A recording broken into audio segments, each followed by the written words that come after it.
The kind of story you're about to hear almost sounds like something straight out of a courtroom drama, except it happened to me in real life. What started as a dream of peace and quiet on my family's land turned into a nightmare of arrogance, greed, and deceit at the hands of an HOA that believed they could walk all over me. They thought they could build 19 luxury homes on my property, flood the entire area with their reckless construction, and then blame me for the disaster they created. But they had no idea who they were messing with.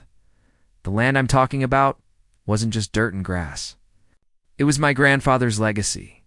For as long as I could remember, told me stories about how he worked 3 jobs during the Great Depression just to save up for those acres. It wasn't prime real estate back then, just rolling hills, a creek running down one side, and dense woods on the other. But to him, it was everything. When he passed, the land was passed down to my father, and when Dad got older, it became mine. I didn't build on it right away. I liked it the way it was. Peaceful, quiet, no honking cars, no blaring stereos, no traffic jams. Just me, the birds, sometimes the rustling of deer running through the brush. But peace never lasts forever, not when greed finds its way in. About 5 years ago, a new development sprang up just across the county road. They called it the Estates at Willow Creek, a fancy name for what was basically a gated community with giant brick mailboxes, manicured lawns, and a bunch of people who believed they were better than everyone else. And like every new development, they came with an HOA. At first I didn't care. Their business wasn't mine, but soon they noticed my land. To them, it was unused potential. They didn't see the history, the blood, sweat, and tears that my grandfather put into buying it. They saw dollar signs. It started with friendly offers. Flyers left on my gate, postcards in my mailbox, even a man in a press suit knocking on my door saying, "You could be a millionaire overnight." I told them no every single time. The land wasn't for sale, but instead of respecting that, I decided to do the unthinkable. One morning, I drove up to the back portion of my land near the creek and almost had a heart attack. Heavy machinery was tearing through the soil. Bulldozers, excavators, dump trucks. I couldn't believe my eyes. 19 half-framed houses were in various stages of construction. Concrete foundations had already been poured. Walls were going up. There were workers everywhere, hammering, sawing, shouting orders. They had built an entire extension of their neighborhood in my land. I stormed over and demanded answers, but the foreman acted like I was crazy. He shoved a clipboard in my face with permits and plats that supposedly showed they had the right to build there. But I recognized the county map right away was wrong. They had drawn the property lines to make it look like my acres were part of their subdivision. The HOA president, a smug man named Richard, came strutting over in his polo shirt and loafers like he owned the place.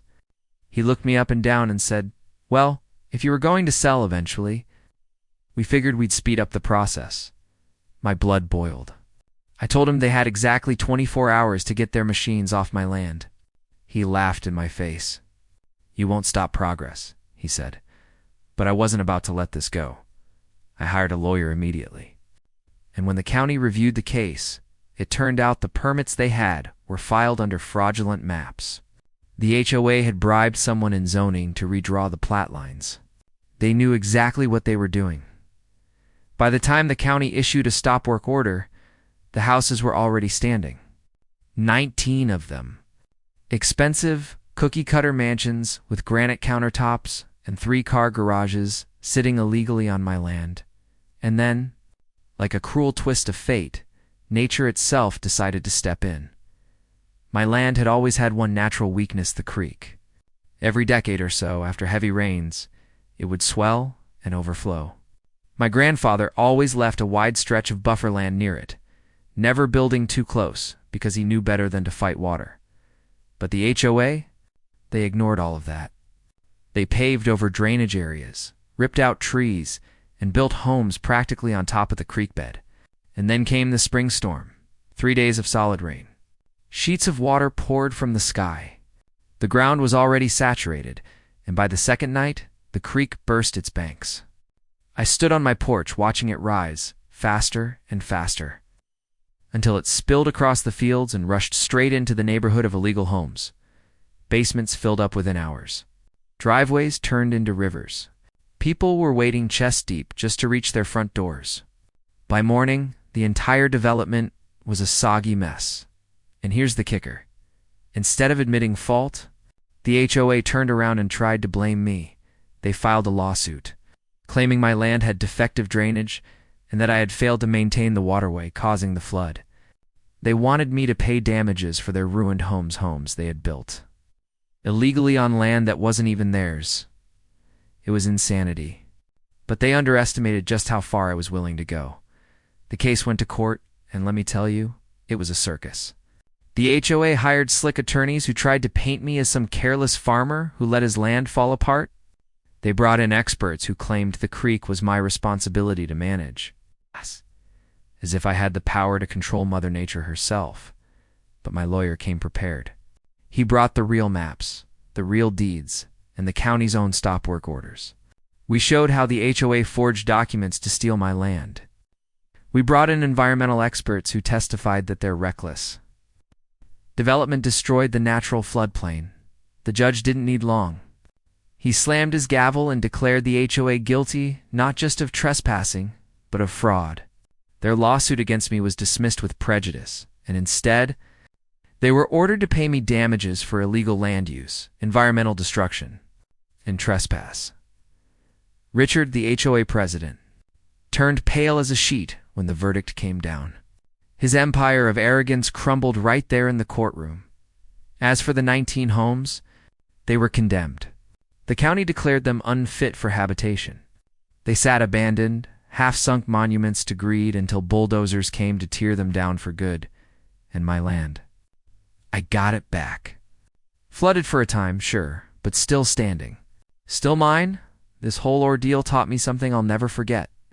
Some people will go to any lengths, lie, cheat, steal if they think there's profit on the other side. The HOA thought I was just some quiet guy with a patch of land who wouldn't fight back. They thought wrong. My grandfather used to say, land is the one thing they're not making more of. Protect it no matter what, and I did. Even when they tried to steal it. Even when they tried to sue me for their mistakes. Now, when I sit on my porch and look out at the fields, I don't just see grass and trees. I see a battlefield I fought for and won. My grandfather would have been proud. And if there's one thing I want anyone listening to this story to take away, it's this. Don't let anyone, no matter how powerful, how rich, or how arrogant, push you off what's rightfully yours. Because sometimes standing your ground is the only way to win. This story is just the beginning. There is so much more ahead. Subscribe to the channel to join me on this journey.